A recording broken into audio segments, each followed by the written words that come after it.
तर नीट पेपर फुटी प्रकरणात पुण्यातील आणखी एक महिला प्राध्यापक सीबीआयच्या रडारवर आहेत।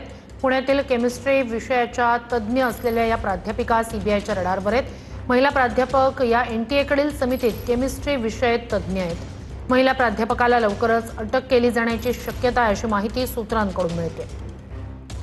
तर 13 अटक या प्रकरणी आतापर्यंत झालेल्या आहेत। नीट पेपर फुटी प्रकरणी तेजस शहा आणि डॉक्टर शिरुरे या दोघांना अटक करण्यात आली। त्यापाठोपाठ आणखी एक महिला प्राध्यापक या सगळ्या प्रकरणी सीबीआयच्या रडारवर असल्याची माहिती समोर येते। तर या महिला प्राध्यापकाला लवकरच अटक केली जाण्याची शक्यता आहे अशी माहिती सूत्रांकडून मिळते।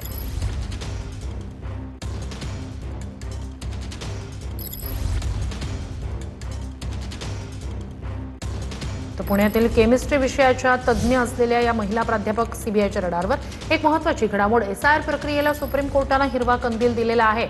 तर सुप्रीम कोर्टाकडून एसआयआर प्रक्रियेला घटनात्मक मान्यता देण्यात आली आणि अनेक दिवसांच्या सुनावणीनंतर कोर्टाने हा निर्णय आता सुनावलेला आहे। एसआयआर प्रक्रिया ज्याला आक्षेप घेण्यात आलेला होता, अनेक याचिका ज्या विरोधात दाखल करण्यात आलेल्या होत्या, त्याच एसआयआर प्रक्रियेला आता घटनात्मक मान्यता देण्यात आलेली आहे। सुप्रीम कोर्टाने त्याला हिरवा कंदील दिलेला आहे।